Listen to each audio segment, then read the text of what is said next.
guys, magandang umaga sa inyo lahat and welcome back to my channel. So, sa video na to, nililipat po natin tong bago kong bili or bagong collection ko, ang Djibouti Kaba.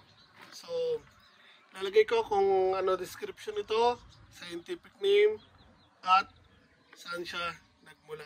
So, again, yan po, Djibouti Kaba.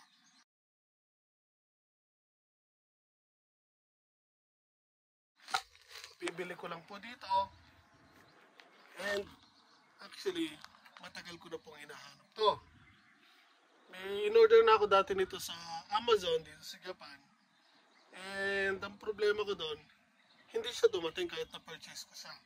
So hindi ko alam kung ano nangyari doon, pero again nagbayad ako pero hindi dumating yung item ko. Pero sinori naman nila yung ibinayad ko kasi nga hindi naman dumating yung item. So, hindi ko lang alam kung ano nangyari doon. So, after 1 month, nag-message ako.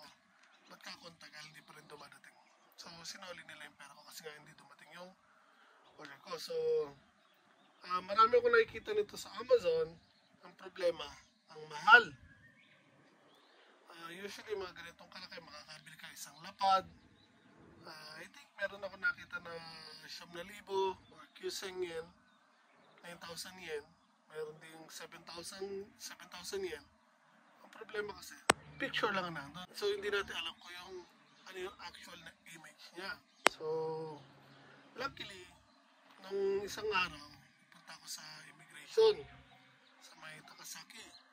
And on the way home, dumaan ako doon sa isang nursery na lagi ko pinupunta kasi marami din sila doon mga rare na fruit trees na tinitinda, pati mga rare ng mga halaman. And ang purpose ko doon, actually, bibili lang dapat ng mangga or apple mango. Then, baka sakali lang ako, may makita ko iba. Kasi nung nag-ikot ako, wala akong nakitang mangga. So, naubusan siguro sila ng stock. Wala akong nakita doon sa dati kong pinupunta or pinaglalagay nila dati. So, nag-ikot-ikot ako, may nakita ako nito. So, laking gulat ko, sinigurado ko kung yung ba talaga. And luckily, ito po talaga yung hinahanap ko.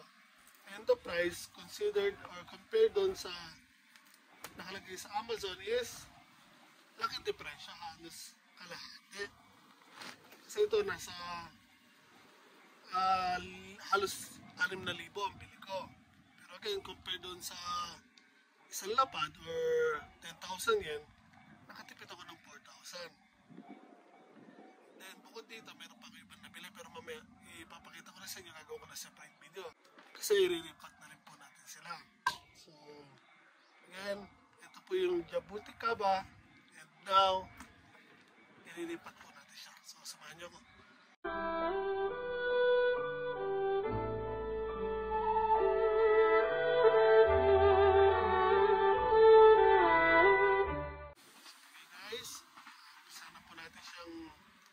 Ilagay o ilipat sa plastic container na ito. Bumili po ako ng bago. So, pansamantala dito ko siya ilalagay. Kasi bago binilang po natin yan, hindi ko pa alam kung makakasurvive siya sa winter. Pero actually, nakalagay sa kanya 4 seasons. Yung sa nabasa ko.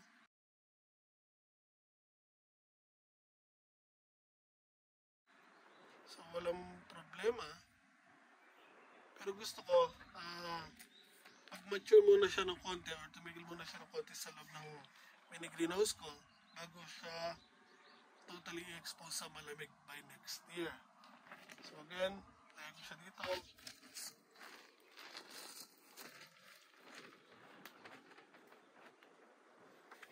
Yan. So, again, ito po ang image niya. Djibouti Kaba. I think may isa pang tawag dito, tree grape. Kasi parang ubas yung bunga niya, pero nagmumula to sa puno. So, lagyan natin yan. First, lagyan natin ng lupa tong container natin. Yung gamit ko dito, yung potting mix ko po.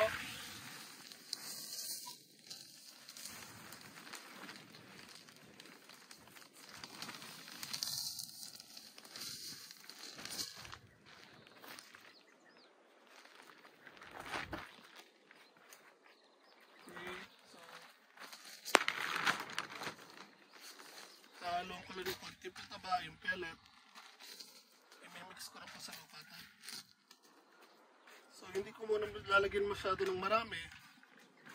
Kasi nga, bago pa lang natin siya nilipat. So later on, dadagdagan ko as it needs. Okay. Tanggalin ko muna itong label.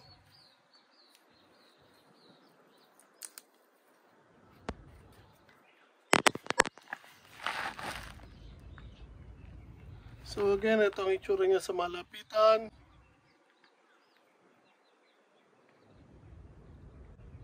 So kung titignan mo siya, parang nahahawig lang sa puno ng granada or pomegranate.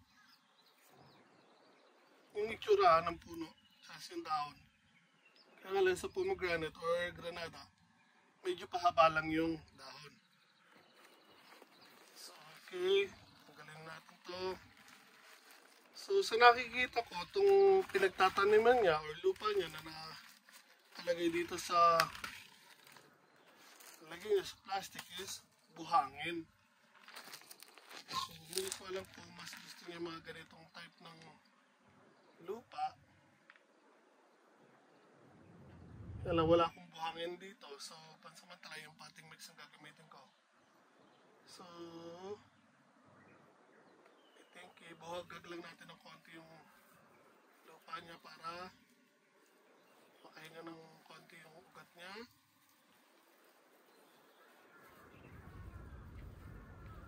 Kasi halos dikit-dikit na yung ugat, oh. Tigas. So ilusin lang natin.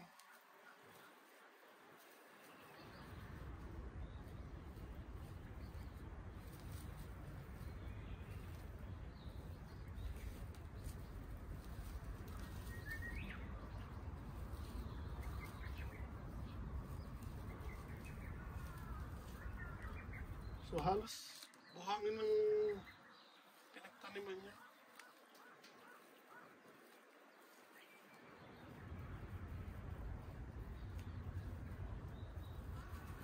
Hopefully magusto niya dito sa bago niyang paglalagyan, kasi yung potting mix na ginagamit natin sa mga halaman natin.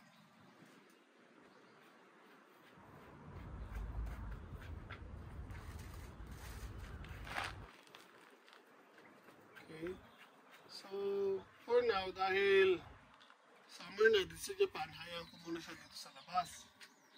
Kasi medyo siksikan pa kayo doon sa loob ng mini greenhouse ko kasi andun yung bayabas saka yung mangga natin. So, hayaan ko muna siya dito sa labas para ma-expose sa araw at mas sumita siya.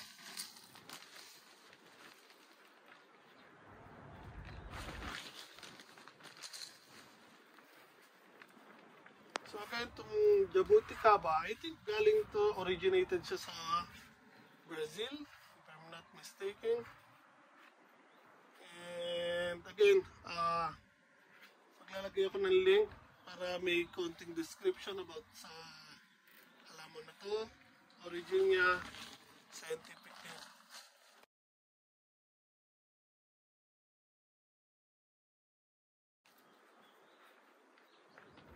So ayan.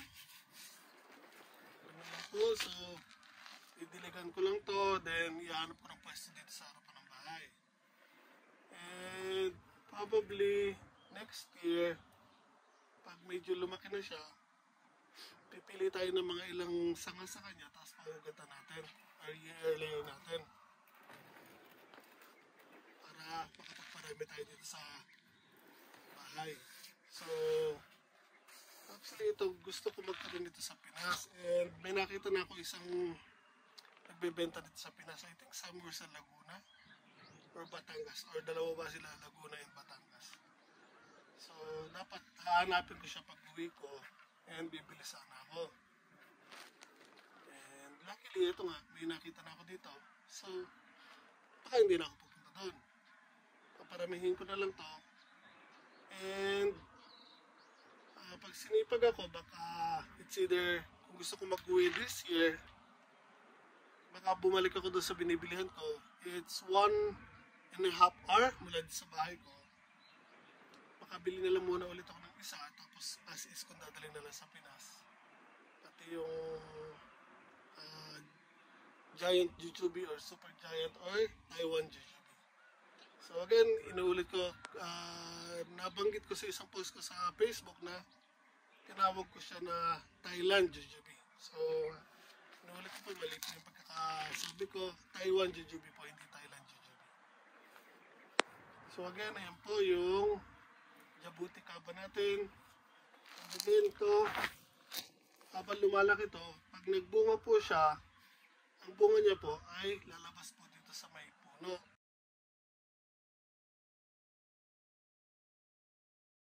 So sa side ng trunk, para pang ubas, mga bilog-bilog siya. Ganyan po ang kalalabasan niya. Para siyang mga ubas na maglalabasan po sa side ng trunk or ng puno. So hindi pa natin alam kung ano talaga ang lasa nito, pero sa mga nakikita ko sa YouTube, yung mga napapanood ko, lahat sila sinasabi nila masarap. So may buto siya, and yung buto nito pwede rin itanim para pasibulin. Kaya lang, siyempre mas maganda pag meron ka ng puno nito, i-air layer mo, mas mabilis. Kasi pag yung in-air layer mo, tinanim mo, saglit lang, mamubunga na din agad, diba? Hindi katulad sa seeds, medyo matagal pa yung process bago siya magbunga. So again, Jabuti Kaba or Plinia cauliflora. Yan po, I think ang scientific name niya, nakalagay po dyan. Plinia cauliflora. Jabuti Kaba. So again, yan po. Laking tuwa ko kasi nga, again, ang tagal ko na po itong gusto magkaroon nito. Nasa dati ko pa akong bahay, naghahanap na ako nito. Yung unang order ko nito again sa Amazon, nakatira pa ako sa dati namin tirahan. So that was, I think, 7 to 8 years ago pa. Ganong katagal na po ako naghahanap nito. So dati sa Amazon, ang dami nito. Until now naman mayroon, kaya nga lang, yung price nito, hindi nagbabago, mahal talaga. So ayun, luckily ito, naka-tiyempo po tayo. Naglagay na po nito yung nursery na pinupuntahan ko. Pero again, dahil medyo malayo, minsan lang ako pumunta doon, bihirang-bihira. Kapag nagagawin lang ako sa Takasaki, sa immigration, on the way home, nadadaanan ko yung nursery. So, once na nagagawin lang ako doon lang ako dumadaan sa nursery na kasi medyo malayo nga. And, tulad na banggit ko, sinuwerte ko kasi nga dahil mangga lang naman ang purpose ko talaga para hanapin doon sa nursery na yun. Then bukod dito, may nabili pa akong doon. I think 1, 2, 3, apat na klase ang nabili ko na hindi ko expected na mabibili ko doon. So, again, sana po nagustuhan niyo po simple binagi ko. Ito po, karipating lang po ng nabili nating Jabuti Kaba or tree grape. So, sana po subaybayan nyo ang mangyayari dito sa puno po natin. I'll keep you updated naman po once lumaki na siya at magbunga na. So, lagi ko naman ipopost yan para makita nyo rin po. So, again, maraming salamat po. Sana po nagustuhan nyo po simple binagi ko sa inyo. Kung magagawa nyo naman po, pakilike naman po ang video na to. Share sa mga kaibigan nyo and subscribe na rin po sa channel ko. Malaking tulong po yung para sa akin. Sana po tulungan nyo pa rin po ako na mapalaki ang channel ko. Huwag po ka sana kayo magsasawa sa pagsubaybay and pagtangkilik sa mga pinapost ko. And maraming salamat po sa lahat ng mga supporters natin dyan, first time viewers, and YouTube friends na patuloy na sumusuporta po sa atin. So, ingat po tayo lahat palagi.